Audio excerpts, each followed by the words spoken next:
Head kuulajad, mul on taas hea meel teid tervitada podcastide sarjas Hommikukohv loovettevõtjaga. Mina olen Kaisa Pukk ja olen käesoleva taskuhäälingute sarja raames koos teiega ja põnevate külalistega. Lisaks podcastidele on meil oodata ka põnevaid videolugusid, mille eesmärgiks on tuua esile loomeettevõtluse edulugusid siin Ida-Virumaal ja edaspidi saada tuttavaks ka loovettevõtjatega väljaspool Ida-Virumaad. Kuulamiseks on peaaegu kõik loomevaldkonna põnevad teemad, kunst, muusika, pärimus, toidukunst, muuseumite pärandid, ajalugu ehk suures plaanis kõik, mis ühendab loovaid inimesi. Käesolev taskuhääling Hommikukohv loovettevõtjaga on osa projektist Ida-Viru loomeklastri käivitamine, mida kaasrahastab Euroopa Liit Euroopa naabrusinstrumendi raames. Taskuhäälingute salvestused leiad edaspidi www.loomeklaster.ee. Täna võtame teemaks rahvakultuuri ja noorte ja täiskasvanute huvihariduse. Meie 6. podcasti külaliseks on Jaanus Põlder. Jaanus on Kiviõli kunstikooli juht olnud juba üle 20 aasta. Kiviõli kunstikoolist on saanud pärimusmuusika keskus meie maakonnas, kust on tulnud edukaid noori pärimusmuusikuid ja samas arendatud ka täiskasvanute hobiharidust. Lisaks on ta ka aktiivne liige ansamblis Untsakad ja kindlasti on tal ka palju teisi tegemisi, millest kuuleme. Kiviõli kogukond on samuti üks aktiivsetest kogukondadest meie maakonnas. Tere, Jaanus! Tere! Milline on ühe virulase ja hiidlase segu? Et tundub, et passib see kombo siia Ida-Virumaale päris hästi? No kuna ma siin nüüd juba nii kaua olen olnud, siis tõenäoliselt passib jah, et selles mõttes on nagu huvitav, et ma olen ju sündinud tegelikult Tallinnas, käinud Tallinnas koolis, Nõmme põhikoolis, tookord oli ta 34. 8-klassiline kool. Ja sattusin läbi abielu Virumaale tallu, mille siis rajas minu naise vanavanemad või nende poolt rajatud tallu. Aga mis on siis nagu huvitav on see, et tegelikult ega minu enda vanaema ja vanaisa on sealt suht lähedalt nagu pärit ja üles kasvanud, nii et nemad on siis nüüd küll Haljala poolt rohkem ja praegu me oleme siis Kunda jõe ääres, aga ikkagi kui Eesti kaarti vaadata, siis praktiliselt kõrvuti. Ja isa poolt ma olen hiidlane ja ma arvan, et ma sobin sinna Virumaale. Meile tundub ka, aga kelleks sa väiksena saada tahtsid? See on selline nagu vastus oleks muutuv või et kogu aeg ju iga nädal tahad ju kellekski uueks saada, et ma vähemalt mäletan, et mingi aeg oli selline mingi arsti teema, et mulle tundus, et see võiks nagu põnev olla, aga see muusika on kogu aeg olnud, aga mitte sellisena, et ma tahaks nagu muusikuks saada või kuidagi, et seda ma nagu ei mäleta. Aga kuna ka lastega tegelemine meeldis mulle nagu, kui ma ise laps olin, siis ei saa nagu öelda, et mulle meeldis lastega tegeleda, aga et see on nagu kogu aeg olnud selline jääv või püsiv selline valdkond, et mul on nagu lapsed justkui sobinud või mina sobin neile, ma ei tea kumba pidi, kumb see nagu õigem on, aga jah, et mulle meeldib siiamaani lollusi teha. Aga kas rahvamuusika või muusikakeen üldse on teie peres olemas? Käib see kuidagi põlvkonniti? Selles mõttes on seda mult ka enne küsitud ja tegelikult ma nagu kui ma ausalt ütlen nagu seda oma vanemate pealt, siis ma ütlen, et ei ole seda geeni. Aga see on natukene selles mõttes olude sunnil tõenäoliselt tekkinud. Et nad sündisid, ema nagu veel sõda käis, kui ema sündis ja isa kohe peale sõda, et ilmselgelt oli inimestel mingid muud huvid või muidugi muusikuid tuli ka, aga nende peres siis tõenäoliselt olid ikkagi teised vajalikumad asjad, et lihtsalt ellu jääda ja tegutseda, sest et ema justkui koolis mingis mandoliiniorkestris olevat mänginud. Isa Hiiumaalt, seal ei olnudki midagi, ütles, et ega käisid suuskadega koolis ja talvel ja suvel jala ja elasid internaadis, et seal mingit pilliõpetust küll kuskil ei olnud. Et võib-olla, kui oleks olnud noh, neil mingi võimalus õppida pilli, võib-olla nad oleks pilli mänginud, aga neil nagu justkui kuidagi ei olnud.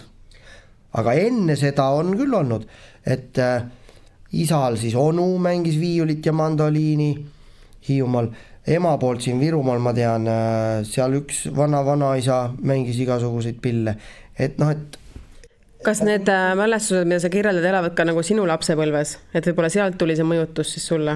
Ei, ma neid näinud ei ole. Aga kust tuli see sinu muusika armastus või rahvamuusika armastus? Et selles mõttes täiesti nagu, noh, ma ei oska öelda, kas arusaamatu, aga ega ma nagu, mul ei olnud neid pille küll kuskil, et noh, täna minu lapsed ju kasvavad keset pille ja kogu seda melu.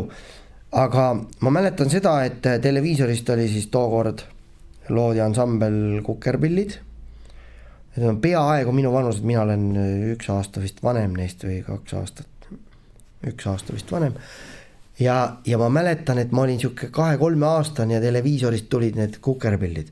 Ja ma mäletan, et ma vaatasin neid ja see tundus nii äge. Ja ma arvan, et nagu sealt see,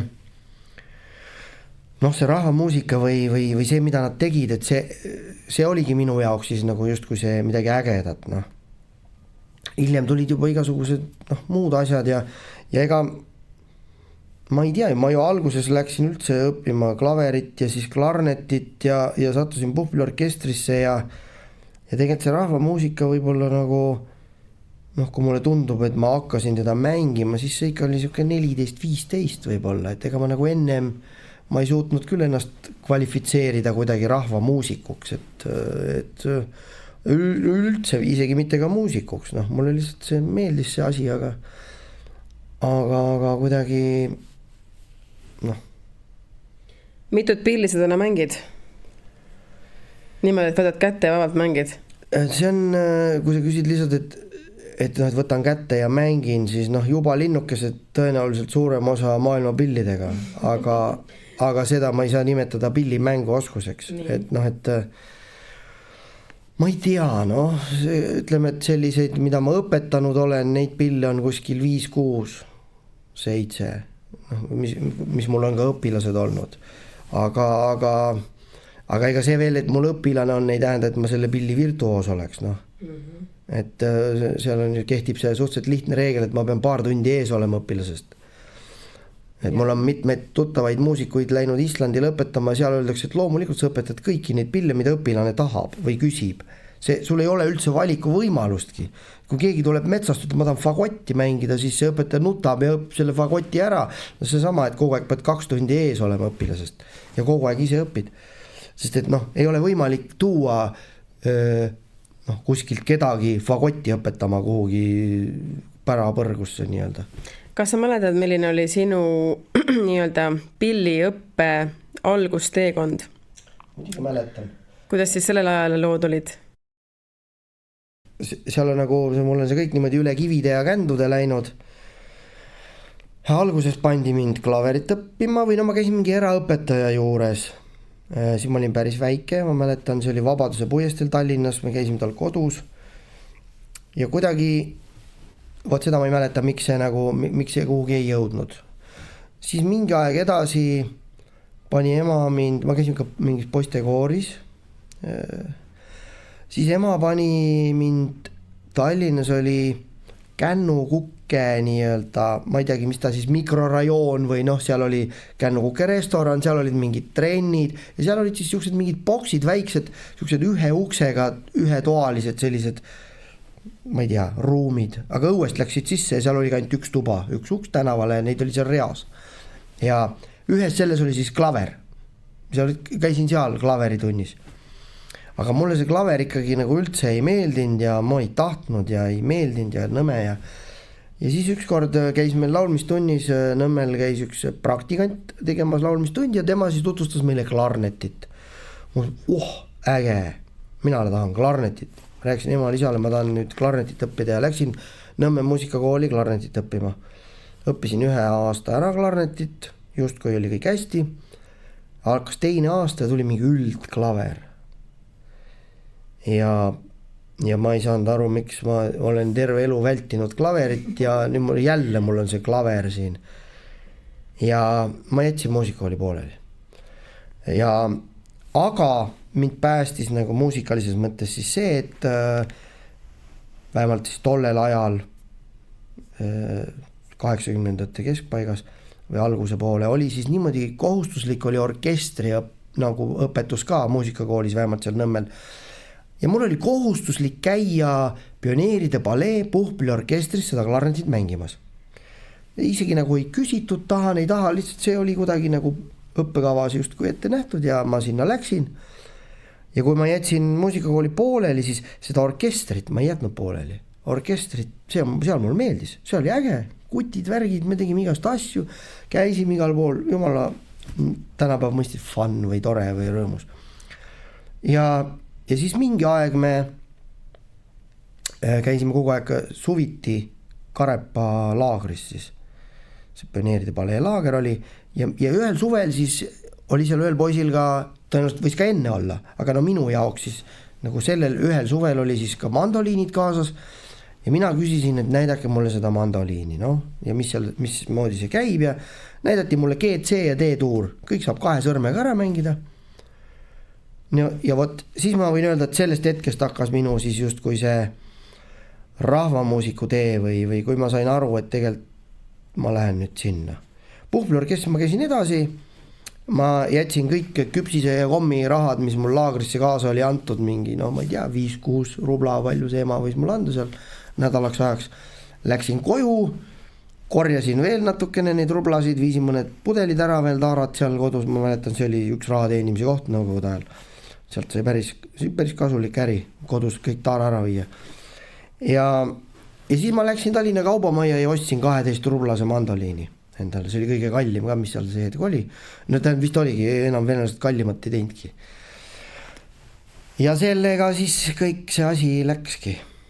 Kas mandoliini puhul võlus lihtsus või? Üks huvitav asi on, et minu vanaema vend siis Hiiumaalt mängis ka mandoliini ja ma olin päris väike poiss ja ma tahtsin hirmsasti seda mandoliini korda teha, seal olid kõik praod sees igal pool ja isaga proovisin parandada, aga no mida me seal oskasime, tõenäoliselt ma täna ei teagi, kus see pill on, ma arvan, me suutsime selle ikkagi pigem ära rikkuda, kui ta korda teha. Aga ma ei tea, kas siis sellest või miks mul see mandoliin on olnud, ma ei tea. Aga ma ei julge öelda ka, et ta kuidagi lihtsam on, et täna mängides igasuguseid pille suht ühtemoodi rasked või lihtsad või et ei, ma ei julge öelda, et ta on lihtsam. Võib-olla need 3 tuuri 2 sõrmega on lihtsamad, aga ega see ukulelel saab 1 sõrmega või ma ei tea, kuidagi läks niimoodi mandoliini peale. Aga tuleme sellest ajastust nüüd tagasi tänapäeva, et räägi oma lugu Kiviõli kunstide koolis ja kuidas koolil täna läheb, kuidas sa sattusid sinna ja mis eludes on täna elata? Sattumisega on niimoodi, et ma käisin Rakveres viiuliõpetaja, Suzuki viiuliõpetaja, Suzuki meetodi viiuliõpetajate kursusel ja seal käis siis eelmise direktori tütar ka, kes oli siis viiuliõpetaja Kiviõlis ja tema käis seal ka, Tiina Pärtna käis siis seal samal kursusel ja saime tuttavaks ja mina olin just kolinud siis 96. aastal Rakvere kanti või sinna, kus ma praegu elan ja töötasin Rakveres ja ma arvan, et 98 oli siis see ja mina küsisin siis Tiina käest, et kuule, kas seal Kiviõlistel kitarriõpetajat või midagi, ma sain aru, viiuliõpetajat pole ju vaja, kui tema seal õpetab viiulit, siis seda pole vaja, et kas teil kitarriõpetajat pole vaja ja siis ma ei tea, tule räägi isaga ja küsisin siis Priit Pärtna käest, et kuule, kuidas on, et kas on teil kitarriõpetajat vaja ja Priit pärast on mulle rääkinud, et tema jälle tundus, et kuidas talle nagu ma ei tea, taevast kukkus päike sülle või midagi sellist, et et jah, kingitus nagu, et tema ei oleks julenud mitte kunagi mõelda, et selline kõva muusik tahaks tulla Kiviõlli nagu õpetajaks. Kusjuures mina ei saanud muidugi aru midagi, et mis kõva muusik ma siis nüüd ikka nii väga olin ja aga ta võttis mu tööle, et see sai niimoodi alguse ja ma olin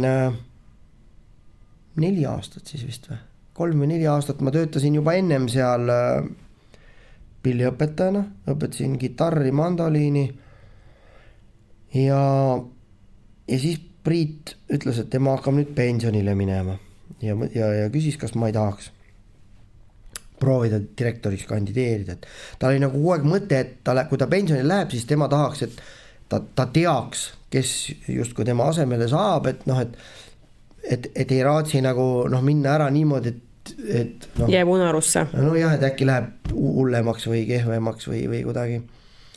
Ja midagi ta siis minus nägi tõenäoliselt, sest ta lootis ikkagi, et mina kandideerin. Ja ma siis kandideerisin samal hetkel täpselt või samal ajal isegi, ma arvan, et vahe võis olla ainult nädalates. Oli ka Rakvere muusikakooli direktori nagu valimised. Seal ka eelmine läks vist pensionile ja otsiti uut ja need mõlemad olid nagu suht samal ajal, nii et ma veel nagu mõtlesin, et Rakvere justkui nagu lähemal ja seal nagu käidud ka, aga samas Kiviõlis ma töötasin, ma tundsin kõiki inimesi. Ja ma Rakvere ei kandideerinudki, nii et ma panin nagu kõik ühele kaardile ja ma tean, et kandidaate oli veel, mis minu jaoks on iseenesest positiivne, et ma ei olnud nagu ainuke, et see häda pärast võeti. Et vähemalt need, kes seal siis olid, nendest ma osutusin natukene paremaks. Ja siis ma mäletan, et kui ma käisin volikogus rääkimas oma ideid, et mis mul seal kõik plaanis on, nad kutsusid mind välja, et räägi, mis mõtted ja asjad on kõik plaanis ja siis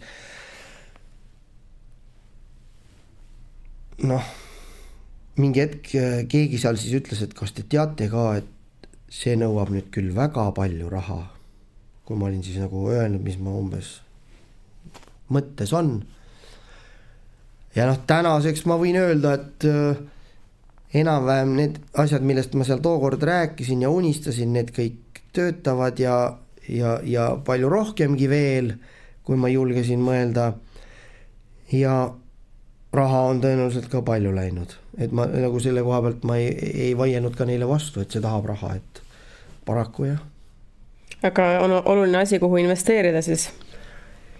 Jah, seal oli isegi niimoodi, et mingi aeg oli see jutt, et osad inimesed võib-olla vaidlevad mulle vastu, et ega seda pätti või huligaani sa nagu ei suuda päästa sealt või eemal hoida tänavalt, aga mina ütlesin, et trummitaldrikuid mingi aja tagant osta on tõenäoliselt odavam kui mingeid aknaid või lampe, tänava laternaid.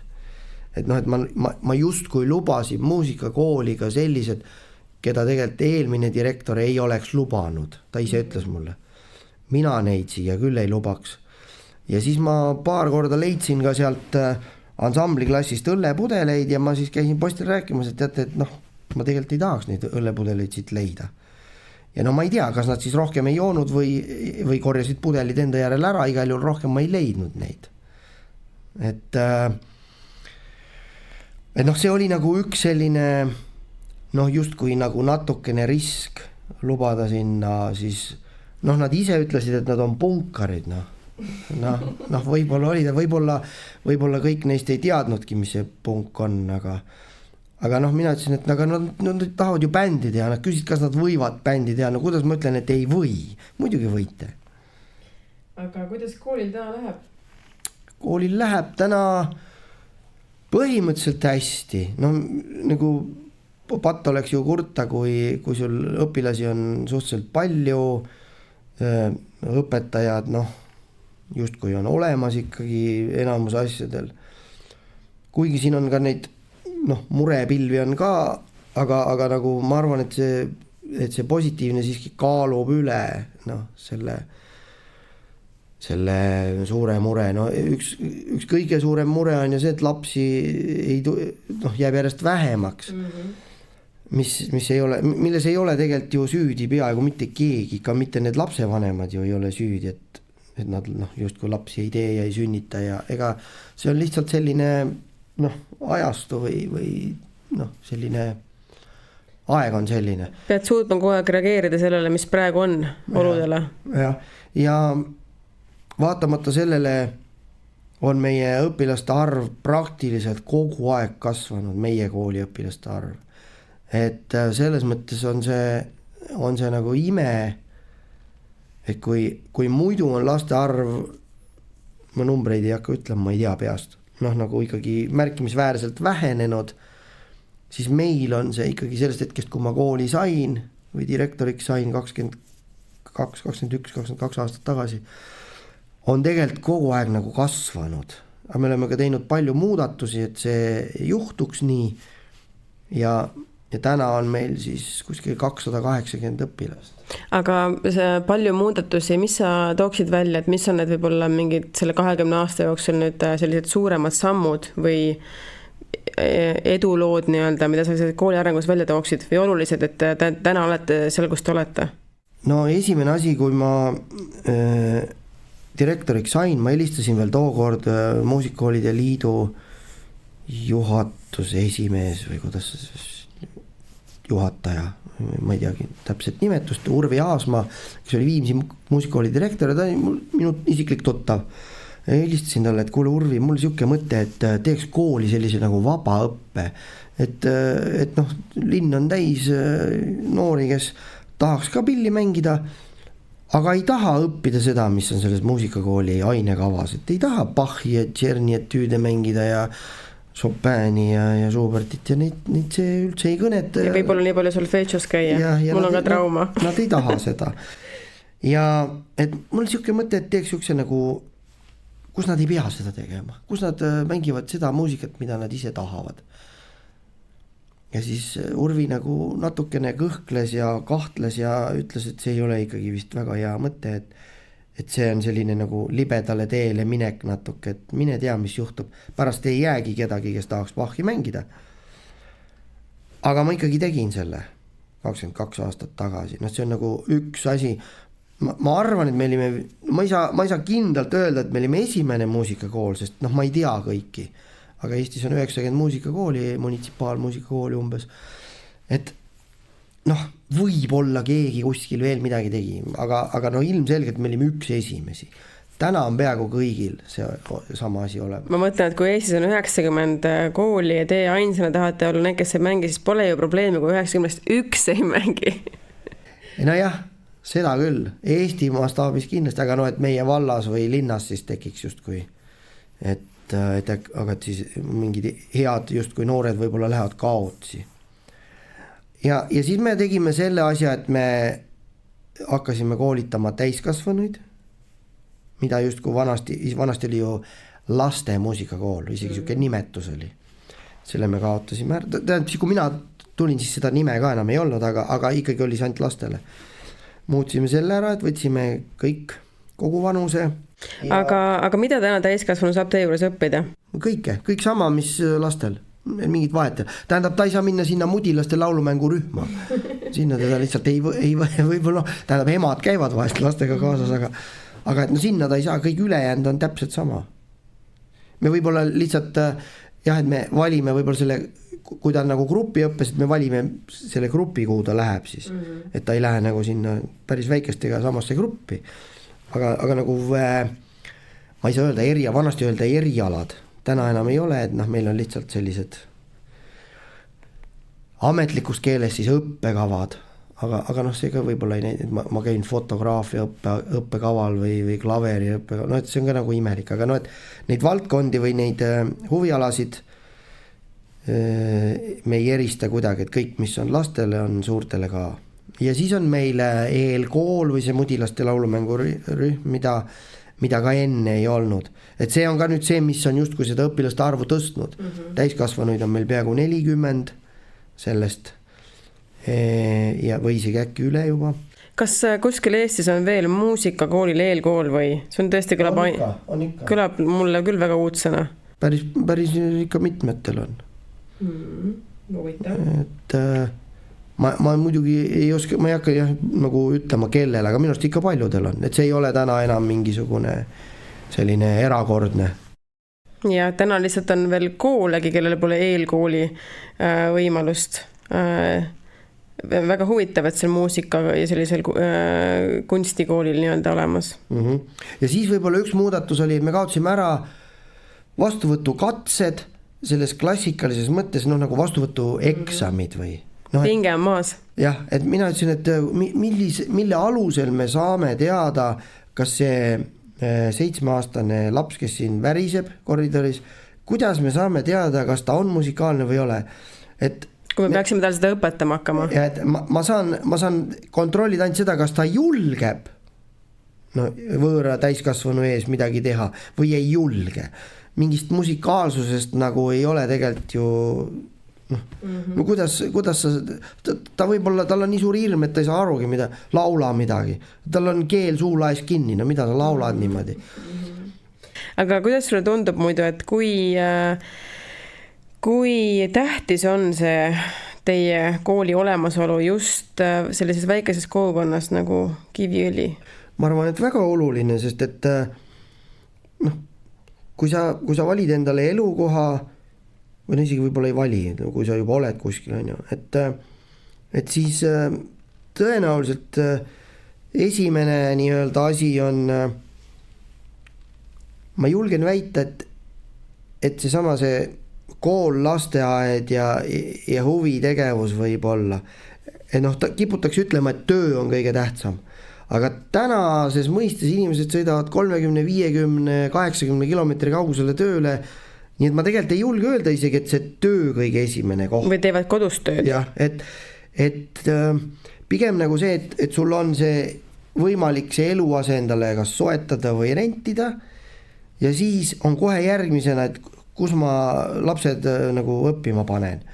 Et selles mõttes on see, ma arvan, väga oluline. Ka need teised koolid, mitte ainult huvi, aga et kogu see hariduse ja huvitegevuse ja kogu selle nii-öelda pakett, mis ta seal siis teeb, kõik need trennid ja sportimisvõimalused, pillimänguvõimalused, ma ei tea, tantsuringid, kinod, justkui kõik see. Sa nimetasid ennem ka, et mõned murepilvekesed on, et mis täna teie kogukonna nii-öelda mured on, siis muusikakooli mured? No ma ütlengi, et üks on see, et lapsi jääb eks ju vähemaks. Et see number võib nii-öelda hakata natuke kukkuma? No tõenäoliselt, see ei ole ju, ma ei ole nii naiivne, et ma arvan, et kogu aeg, et lõpuks kõik Kiviõli lapsed käivad meie koolis ka. Vähemalt siiamaani pole sellist maakonda Eestis veel olnud, kus kõik lapsed osaleks huvitegevuses. See oleks muidugi... Super unistus ju. Jah, see oleks nagu ideaalne. Et seda nagu on natuke palju tahetud võib-olla. Ja üks asi, mis natukene meid see aasta niimoodi ikkagi ehmatas või ma ei teagi, kas heas või halvas mõttes, on see õpetajate palk, riiklik või siis miinimumpalk, mida tavakooli õpetajale makstakse. Ja see on nii palju suurem meie kooli palgast, et need, kes ei tea, siis kõik need muusika- ja kunstikoolid reeglina on munitsipaal ülal pidada või vallavalitsuste ülal pidada ja meie sõltume ainult sellest, kuidas see vald seda nagu näeb siis ja rahastab seda huvitegevust või haridust. Ja meil hakkasid ikkagi mõned õpetajad või läksidki ära, sest et ta saab tavakoolis nii palju rohkem palka, et see natukene raputas meid. Osad õpetajad läksid lisaks nagu tavakooli, et nad töötavad siis natukene meil, natukene seal. Mõned õpetajad läksid üldse ära ja siis otsida neid õpetajaid asemele on nagu päris keeruline ja kuna see asi ju läheb edasi, see palgapoliitika, siis ega ma ei saa öelda, et see meie jaoks on see kuidagi läbi. Et ma ju ei tea. Tulevik on natuke udune ja hägune. Ma ei näe inimeste peadesse, aga nii mõnigi, kes on läinud õppima ja kes on öelnud, et kui mingi hea võimalus avaneb, siis miks mitte. Kas sulle tundub, et see, et sinu enda selline pilliteekond oli natukene siuke konarlik, et klaveritraumad ja meeldis orkester ja siis avastasid selle mandoliini, et see mõjutab seda, kuidas sa ise täna seda kooliõpet nii-öelda lood, et teil ju Ma ei tea muidugi, mis lugusid te seal orkestris mängisite, aga teil endal ju mängitakse näiteks ju kannel rokilugusid ja mida iganes pähe tuleb ilmselt. Meie Pioneeride balleeorkestris mängisime mõningaid lugusid siis justkui ma ei tea, poliitiliselt mitte korrektseid või, et me mängisime Ameerika sõjaväemarsse täitsa rahulikult tollel ajal, aga keegi ei saanud aru, et sest marss on marss, me neid vene lugusid ei mänginud, et ja mängisime päris selliseid, mina arvan, et toredaid lugusid. Meie dirigent oli siis Arne Haasma, kes on kukerpillide akordionimängija, nii et orkestri dirigent oli see Arne Haasma, kes mängib ka kukerpillides akordionit, nii et võib-olla see juba seletab ka, et ilmselgelt me mingit punast sõjaväemarsi poliitikat seal ei viljelenud ja sellist muusikat, et täitsa toredad lood olid. Aga kas see teekond seal mõjutab seda, kuidas sa täna juhid kooli? Jaa, kogu minu nii-öelda see lapsepõlve mittemeeldimised ja kõik selle ma olen ikkagi nii-öelda endaga kaasa võtnud ja proovinud vältida meie muusika- ja kunstikoolis siis neid justkui minu jaoks vigu või need ei ole vead ka, ütleme siis asju, mis mulle ei meeldinud. Üks asi, mille me justkui see tegelikult ei ole nii mustvalge, et esimene asi me kaotasime ära näiteks heliredelite arvestused. Mõni õpetaja võtab tänagi, kui kuuleb praegu seda issand jumal on ju. Ja siis mingi aeg ma kuulsin koolis, et levisid jutud, et uus direktor ei luba heliredeleid mängida. Et siis mõtlesin, et vaadake, et heliredelite arvestuse ära jätmine ja heliredelite nagu harjutamine ja mängimine, need on kaks eri asja. Et heliredeleid võite mängida loomulikult kogu aeg. Kui on tehniliselt vajalik mingi asja harjutamine või tegemine, siis tulebki seda teha, kui see parandab sinu mingit füüsilist oskust või mingit asja, siis loomulikult seda tuleb teha. Aga kuidas nagu, et saalis istub komisjon ja vaatab seda ja siis seal on üks õpilane, kes mängib heliredeleid, et kuidas see võimalik on, et see oleks, ma ei tea, kas see on sama, aga et meil on nagu meil on sportlane ja siis me lähme komisjoniga vaatame, kuidas ta teeb kangiga kükke. Loomulikult kangiga peab neid kükke tegema, kui sul on vaja jõudu ja mingeid asju, aga me ei tee mingisugust arvestust talle hindelist, sellepärast, et see on nagu selle treeningu või õppeprotsessi osa, aga kindlasti see ei ole selline osa, mille puhul inimene peaks närvis olema. Sa oled öelnud varem ka ju, et tavamuusikakool koolitab justkui tippsportlast. Jah, tippmuusikut, nad on mõeldud siis kogu, vähemalt see nõukogude aegne või võib-olla see ei ole õige termin, see klassikaline muusikaharidus justkui koolitab seda tippmuusikut, kes läheb siis mängima orkestrisse, solistiks, interpreet, selline akadeemiline tippmuusik. Et see kogu see õppekava, ainekavad, kõik need olid loodud selleks, et see justkui õnnestuks. Milles ei ole midagi halba. Lihtsalt meie jaoks oli küsimus see, et mis need ülejäänud siis, kas see on nagu nii-öelda teise või kolmanda järgu inimesed, kes siis ei taha saada tippmuusikuks, et maailmas on muusikat sellest akadeemilisest klassikalisest tipust, see moodustab muusikast ainult mingisuguse protsendi ju, kogu muusikast, aga mis see ülejäänud, miks me neid ei koolita või et mis see loogika on, et koolitame ikka nagu kõiki, et ma ei ole selle vastu, et koolitada tippmuusikuid, kes tahavad ERSOsse minna. Aga kõiki peaks koolitama ja minu nagu ma ei tea, kreedo või mis iganes selle võiks olla siis või see unistus on see, et inimesel oleks elukestev rõõm oma huviharidusest ja huvitegevusest. Et see on minu jaoks ainuke eesmärk. Kui inimene käib meie koolis, et see valdkond, mille ta on valinud, et ta suudaks terve elu sellest rõõmu tunda ja ta tegeleks sellega 40-selt, 60-selt, 80-selt ja kuni talle seda elu antud on. Et mitte see, et ma käisin muusikakoolis peale kooli, müüsin klaveri maha ja ostsin kuldketi ja nüüd ma vähemalt sain midagi. Kuule, aga räägime veel sellest, et kuulmise järgi muusika õppimine, et kas see on see, millele te väga rõhku panete?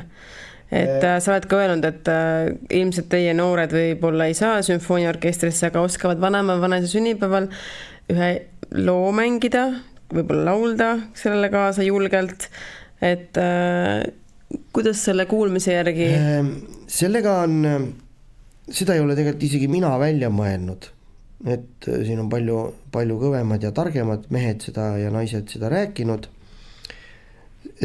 Siia saab võrdluseks tuua natukene kõne, inimese kõne ja inimese nii-öelda lugemisoskuse. Et kui sa kuulmise järgi pilli õpid, siis sa oskad nagu kõnelda, et kui laps õpib kõnet, siis keegi ei anna talle raamatut kätte. See on ju läbi kukkunud, kui sa talle raamat annad. Aga muusikaõpetuses me justkui nagu teemegi nii, et me anname talle nagu raamatu ja ütleme, et hakka nüüd lugema või isegi mitte lugema, hakka nüüd rääkima. Lugemist peab küll õppima noodist. Aga et näed, siin on sulle noodiraamat ja musitseeri. No ilmselgelt ei ole see ju võimalik. Kui ta ikkagi ei kuule, kuidas see peab kõlama, siis mina ei tea, kuidas see teistmoodi. Ja siis seal tekivad veel sellised vahed, et mitte küll kõigiga, aga et ta mängib küll, loeb noodist vabalt, aga tegelikult justkui nagu musitseerida ei oska või et näitlejate puhul me ei kujuta ette, et me läheme teatrietendusele ja kõik tulevad siis oma raamatutega sinna lavale, tekstiraamatutega ja hakkavad seda lugema. Aga sümfooniaorkestris see ju umbes niimoodi on, et igaüks tuleb, paneb oma puldi, paneb oma noodid sinna ette. Ma saan aru, et kui nad ei teeks seda, siis seal on oht tekkida kahtlase väärtusega asjal on ju. Et nad võib-olla ei ole päris samad või võrdsed nii-öelda. Aga see kuulmise järgi on nagu alustamine peaks olema elementaarne ja noodist mängimine, nii nagu me täna õpetame lastele lugemist, et see võiks ju ka kõik olla. Ainult mingil põhjusel ei taha lapsed pärast enam justkui nagu lugema õppida, et kui nad on saanud kuulmise järgi mängu selgeks, siis mitte keegi seda nooti nagu väga ei kipu tahtma. Et see on minu õpilaste nii-öelda see nõrgem külg ja minul ise ka, et ma ikkagi proovin kasutada oma mälu ja olen sellega hakkama saanud. Aga miks see on nõrk külg, kui ma ei tunne nooti, aga samas ma mängin kuulmise järgi võib-olla ideaalselt? See ei olegi nõrk külg on see, et sa ei oska nooti lugeda, aga musitseerida sa oskad. Või võib-olla see ei olegi nagu nõrk külg? Nõrgem külge. Et Ersosse sa ei saa. See ongi. Kellel mis unistus on. Aga kui sa tahad bändi teha, siis ilmselgelt on see sinu tugevus. Et sõltub, kus poolt vaadata. Aga kas sa oskaksid tuua veel teie koolist tulnud kasvanud sellised tublid õpilaste näiteid täna? Võib-olla kõige esimene, kes on nagu ka suhteliselt juba ilma teinud siin ja ta on nendest teistest nagu oluliselt vanem, kes tegelikult lõpetas enne, kui mina direktoriks sain, aga tuli vahepeal minu juurde veel õppima. See on siis Kulno Malva. Ja tema on, ütleme, et mina ei näe siin muud nii-öelda nagu endapoolset osalemist selles tema rahvamuusiku tees, kui see, et ta tänu minule avastas lihtsalt rahvamuusika, vähemalt ta on ise rääkinud. Ta tuli minu juurde nagu juba täiskasvanuna, ta õppis Tartu Ülikoolis vist, tuli lihtsalt pilli tundidesse, sest et talle tundus see äge, mida mina teen. Ja kõik see, mida ta oli nagu ennem õppinud, oli selline klassikaline, et see ei olnud üldse see, mida mina teen. Ja siis ta tuli minu juurde, käis 1 aasta minu juures, läks Viljandisse õppima ja nüüd on siis muusik. Aga siis need, kes alustasid ikkagi päris nullist minu juures, on siis Villu Talsi, kes on Curly Stringsi mandoliinimängija, temaga koos küll on siis Curly Stringsi kontrabassimängija Taavet Niller, aga tema õppis minu juures Rakveres. Ja no siis praegu siis on kuulus see Mando Terror, seal Kristjan Kuusmik on siis tegutseb, siis Sten Aamer, kes on nüüd meil õpetaja, Kristjan on ka meil nüüd õpetaja, nad on meie kooli tagasi tulnud. See on ka väga lahe. Ja. Need on siis nüüd justkui minu isiklikud õpilased.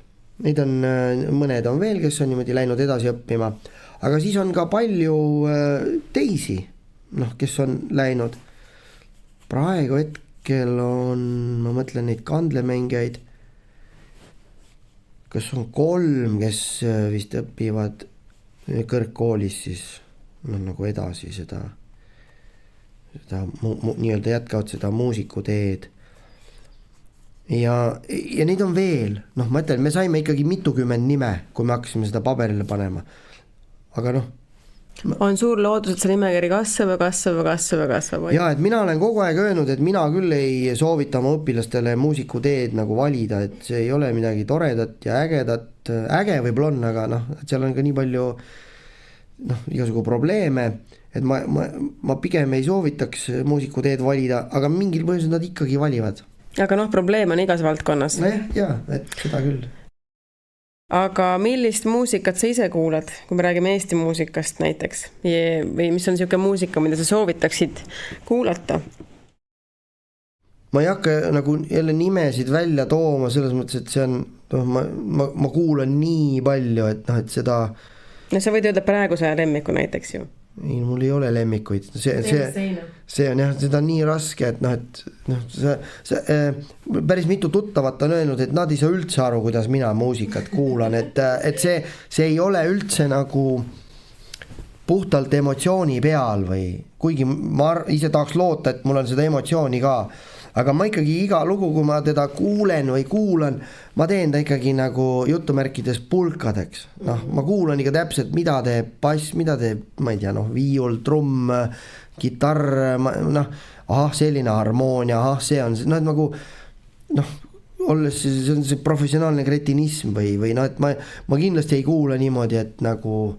Et kui tavaline kuulaja näiteks kuuleb rohkem sõnu või mis et tuleb, siis kuuled hoopis nagu muusikat. Ei, ma kuulen sõnu ka, aga jah, et ma teen ta nagu, ütleme, kui võtta võrdluseks tekst, siis ma teen ta nagu tähtedeks peaaegu. Nagu, et ma mõtlen nagu igat silpi, häälikut, igat tähte, et ma teen selle nagu palju rohkem lahti.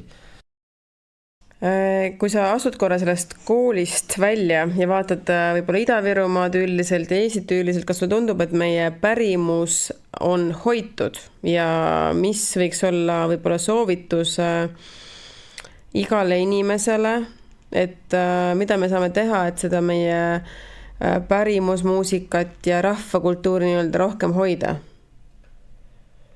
Nii, esimene pool oli siis küsimusest, et... Kas on hoitud? Kas Ida-Virumaal või üldse? No võib-olla Eestis ka, ma vaataks laiemalt seda natukene. Mis asi on pärimus, eks ju, et pärimus on midagi, mille me saame oma esivanematelt ja justkui omame siis heas mõttes nagu mingit kohustust, siis see nagu kuidagi ka veel edasi oma järglastele anda. Ma arvan, et ta on meil ikkagi suhteliselt heas seisus võrreldes siis paljude muude maailma riikidega, kus juba ei ole ammu enam midagi saada ega ei ole ka midagi edasi anda. Et meil ikkagi, minu jaoks on pärimus siis see ka, kui vanaema koob kinnast või sokki või kampsunit ja õpetab siis oma lapselapsele või kui nad teevad koos, ma ei tea, kaneelikukleid või et võib-olla see ei olegi pärimus, see kaneelikukkel äkki on juba ka kuskilt tulnud, aga see selleks, et isegi kui ta nagu algselt ei ole, siis tast võib saada pärimus, eks ju, mingil hetkel. Ja noh, ma arvan, et meil nagu üleliia seda muidugi ei ole, seda hoidmist, et ma ei saa nüüd öelda, et me oleks, noh, eestlased on nüüd mingid väga pärimuse hoidjad, aga ma arvan, et meil ikkagi on väga hästi võrreldes ülejäänud maailmaga, et noh, muidugi võiks alati rohkem olla. Mis tähendab rohkem, et mida me siis igaüks saaksime teha selleks, et see oleks nii-öelda rohkem hoitud? Mulle tundub endale, et võib-olla see, et ma üldse tunnen oma juuri ja tunnen üldse huvi nende vastu, et sealt võib-olla see nagu kõik algabki tegelikult. No ma arvan, et pigem algab kõik nagu sellest kasvatusest, on ju, et kui palju sinu, ma arvan, et vanavanemad, kui palju tegelevad, et ma nagu arvan, et ema, isa võib-olla ei peakski ja ei jõuagi tegeleda selle nii-öelda pärandiga, et see ongi see vanavanemate valdkond siis, noh, minu ettekujutuses. Ja no ma tahaks loota, et järjest rohkem seda tekib, kuna mulle tundub, et nüüd on ikkagi põlvkonnad, kus need vanavanemad ikkagi nagu natukene noh, elavad kauem, siis selles mõttes, et noh, minu enda näiteks, minul on lapselaps ja minu vanaema oli veel elus. Noh, et ja nad on kõik, me oleme siis kõik justkui nagu ühe pildi peal, on fotod. Niimoodi, et minu lapselaps nägi veel minu vanaema või siis minu vanaema nägi minu lapselast. Et noh, see, mis iganes elustiilid ja meditsiin ja kõik on arenenud ikkagi nii palju, et sellised asjad saavad järjest suurema tõenäosusega olema ja ma arvangi, et need vanaemad, vanaisad, kuigi nüüd me oleme juba jõudnud sinna, et vanaisad käivad ka veel kõik tööl, ei ole veel kaugel sellest, et pensionile hakkaks minema, ta peab veel 10-15 aastat tööl käima, et kus noh, vanasti oli ikkagi siis, kui laps läks vanaisa juurde, siis nemad ei läinud enam tööle, eks ju, nendel oli siis aega rääkida, kuidas vanasti oli ja kuidas see pärimus siis justkui nüüd räägivad natuke rohkem sellest, kuidas tööl läks. Jah, et nüüd nagu justkui vanaisad on nooremad, aga no ma loodan, et nad ikka jõuavad nagu kõike seda muud ka edasi anda. Jah, ma jäin kohe mõtlema, et ma ise olen väga vanaema ja vanaisa ja vanavanaema ja vanavanaisa inimene ja mul on ka meeles, kuidas minu kauksi vanaisa mängis akordionit ja lõõtsa ja siis isegi üks tema pillidest on Jaan Pehki käes näiteks täna. Nii et on uuele elule nii-öelda antud. Et see on tõesti väga oluline teema, aga tuleme korraks ka loovettevõtluse teema juurde, et sa oled ise olnud ka pikka aega loovettevõtja Eestis. Ja väike ettevõtja on ju ikka nagu selline orkester, et kõik ühes, et pead tegema raamatupidamist ja turundust ja mida iganes kostümeeri olema ja et tuleme korraks näiteks untsakate juurde, et kuidas teie meeskonnas on tööjaotus ja te olete ju ka üle Eesti laiali? Oleme laiali, tööjaotus, ütleme siis niimoodi, et meil on aja jooksul kujunenud välja, et mängud lepib kokku üks mees ja paneb kalendrisse, et vältida igasuguseid segadusi ja muid asju.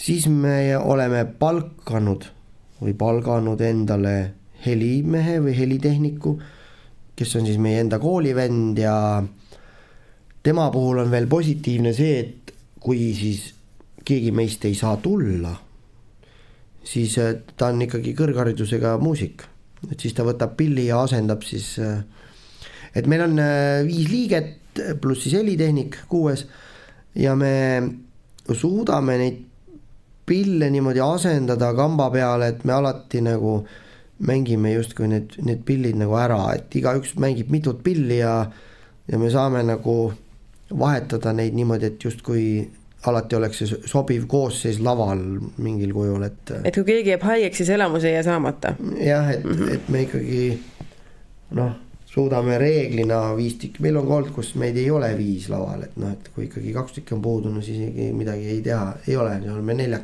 laval. Aga ikkagi see kehtib kogu aeg, et me suudame nagu igaüks oskab mitut pilli, et me ei ole kunagi nii, et nagu mina ei oska või mina ei saa. jah, et meil jääb nagu mingi auk, mingi auk jääb ikka, kui on üks mängija vähem, siis on seda vähem, aga ma arvan ise, et see publik väga mingi paadunud fänn saab aru, et seal nüüd pidi see olema, aga et ei olnud.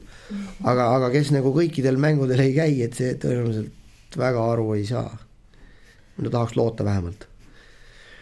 Ja et aga loovettevõtjana muidugi tuleb ise kõik teha, me oleme, ma arvan tänaseks vist kõik on nagu iga mees untsakates on ettevõtja. Milline on üldse sinu ja untsakate lugu? Kuidas see alguse sai? Alguse sai niimoodi, et 92. aastal astusin Viljandis kultuurikolledžisse ja ma arvan, et see oli tõenäoliselt september, kui ma istusin seal koridoris ja mängisin mandoliini ja tuli siis lõtsamängija Margus Põldsepp ja liitus ka mänguga minuga siis seal ja me seal nagu jämmisime ja tundus, et jumala ägena, et temale meeldis ja minule meeldis. Siis oli, ma elasin alguses natuke aega, paar kuud, kuu või 2 elasin ka ühikas ja minu toas oli siis meie bändi viiuldaja Ilmar Kald ja tema sai alguses kutsutud, äkki oli bass, kontrabass, aga siis ikkagi, ma mõtlen praegu, oli kitarr ja siis me võtsime ühe liikme veel, selle Jaanuse võtsime ka kitarrimängija.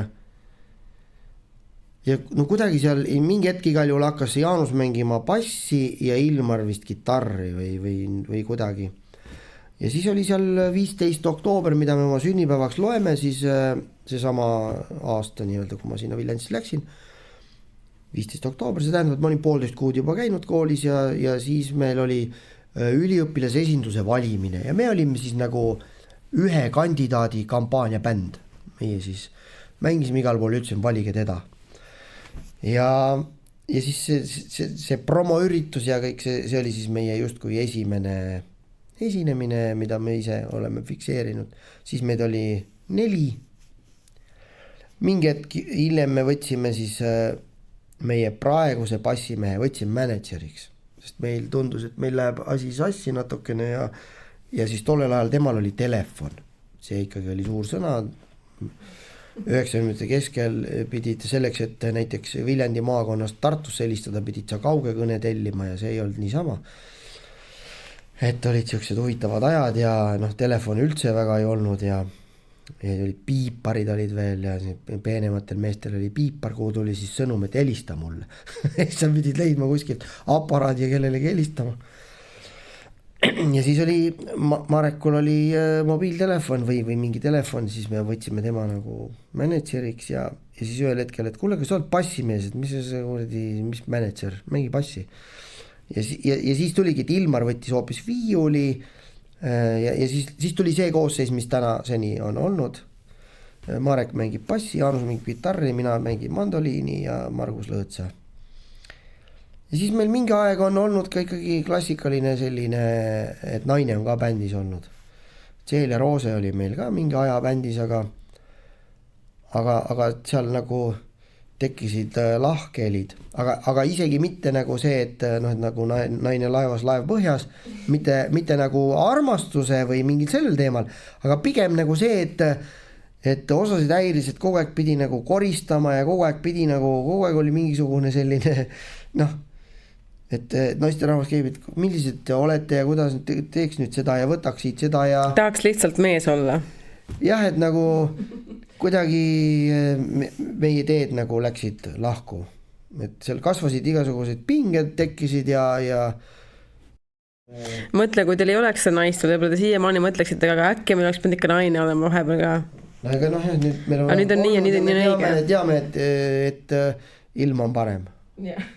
Meil pärast nagu ei ole üldse selliseid pingeid olnud. Pingeid on ikka olnud, aga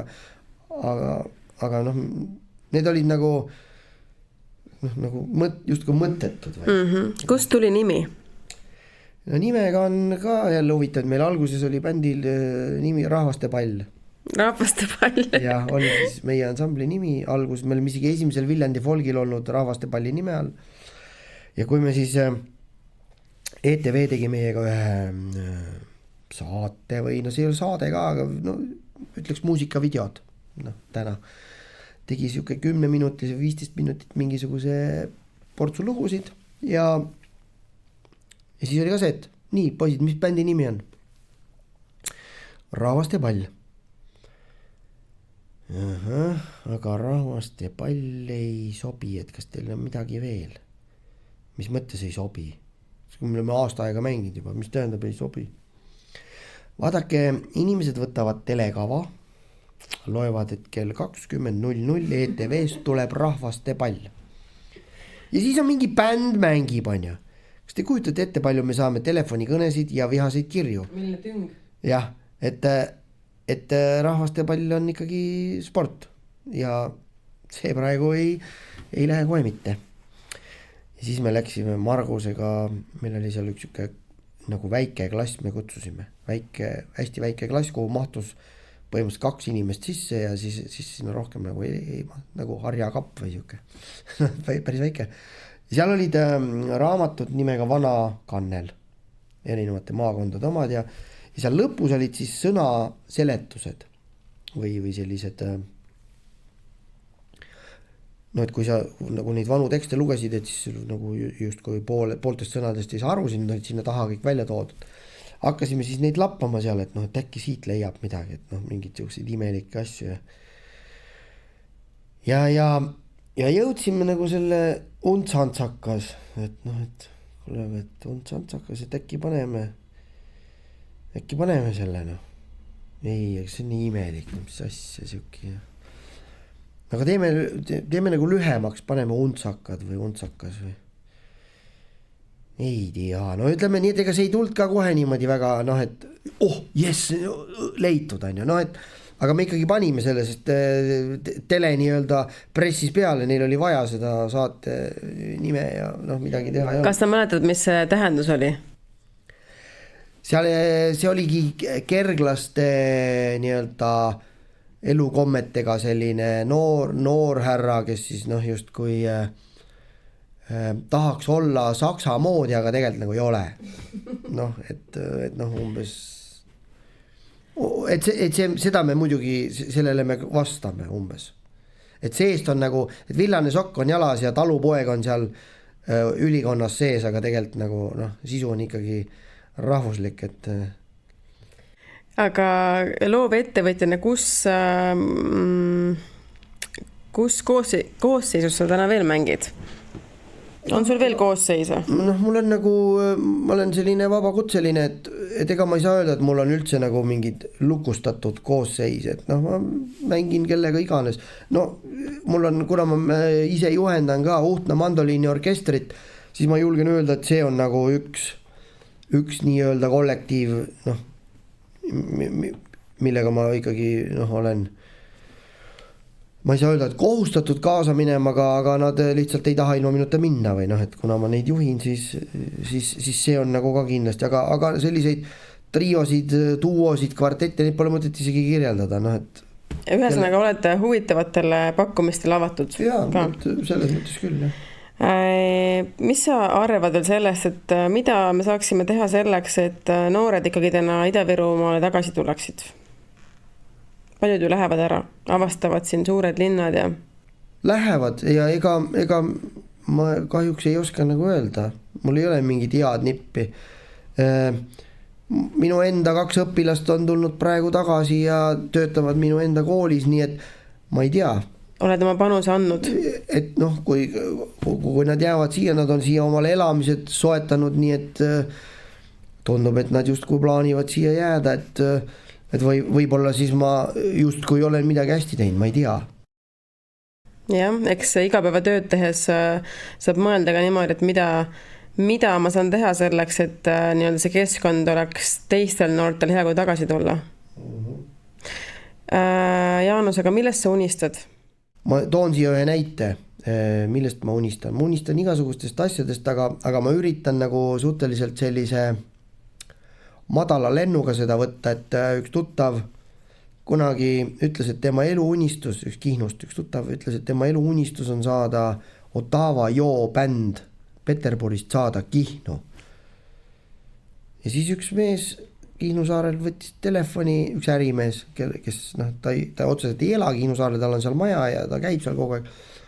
Võttis telefoni ja leppis Otava Jooga kokku ja need käisidki Kihnus esinemas. Ja siis ma küsisin selle tuttava käest, et aga mis siis nüüd pakid asjad kokku või? Sured ära või? Sinu eluunistus on täitunud. Et selles mõttes ma ei julge nagu siukseid kõrge lennuga asju nagu isegi mitte nagu... Et pärast läheb täide. Ja, et kui läheb täide ja mis siis saab? Ei, enamus ongi täide läinud, et ma arvan, et ka need, mida ma praegu unistan, need kõik lähevad täide, ma loodan. Ma ka loodan. Aga siis tulevad järgmised unistused. Jah, et ma mõtlengi, et mul nagu, et selles mõttes ma ei julge nagu öelda, et mis mul siukene see viimane oleks, Ühesõnaga me hoiame kõikidele sinu unistustele kõvasti pöialt ja ma loodan, et sa ise ka tajud igapäevaselt siiski natukene seda, kui suur su panus on Ida-Virumaal pärimuse hoidmisel, pillimängu õpetamisel nii suurte kui väikese seas ja suur tänu sulle selle panuse eest maakonna rahvakultuuri väärtustamisel, aitäh sulle. Palun. Oli väga huvitav vestlus. Ja head kuulajad, suur tänu ka teile, et võtsite aja ja olla koos meiega juba õige pea. Kohtume teiega videolugudes. Mõnusat päeva või õhtu jätku teile.